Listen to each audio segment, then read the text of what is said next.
Hello guys, Uttar Pradesh के विधानसभा चुनाव में रवि किशन के भोजपुरी रैप सॉन्ग यूपी में सब्बा ने लोकप्रियता के सारे रिकॉर्ड तोड़ दिए थे और वो गाना काफी हिट भी हुआ था। और अब भोजपुरी के सुपरस्टार और गोरखपुर के भाजपा सांसद रवि किशन ने गुजरात चुनाव के लिए पहली बार गुजराती और भोजपुरी का मिक्स रैप सॉन्ग तैयार किया है। जी हाँ, गुजराती और भोजपुरी का मिक्सअप इसमें आपको देखने को मिलेगा। इसे जल्द ही रिलीज करने की तैयारी है। रवि किशन के प्रशंसकों को उम्मीद है कि यह गाना गुजरात में रह रहे उत्तर प्रदेश और बिहार के लोगों की जुबान पर चढ़ जाएगा। इसी के साथ आपको बता दें कि इस गाने में भारतीय जनता पार्टी के विरोधी उन लोगों को जवाब दिया है जो यह कह रहे हैं कि गुजरात में क्या है।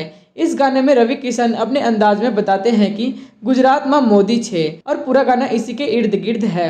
वहीं रवि किशन ने इसमें मोदी की ईमानदारी, भ्रष्टाचार, परिवारवाद के खिलाफ उनकी नीति के साथ गुजरात के विकास, गांधी, सरदार पटेल की विरासत, सोमनाथ द्वारिका का जिक्र किया है। और गौरतलब है, इससे पहले उत्तर प्रदेश के विधानसभा चुनाव में रवि किशन ने भोजपुरी रैप सॉन्ग यूपी में सब्बा ने लोकप्रियता के सारे रिकॉर्ड तोड़ दिए थे। लॉन्च होने के पहले ही दिन सोशल मीडिया पर इसे मिलियंस में व्यू मिले थे और अब उनका ये गाना भी धमाल मचाने के लिए रेडी है। वैसे क्या आप भी रवि किशन जी के फैन हैं? कमेंट में जरूर बताएं।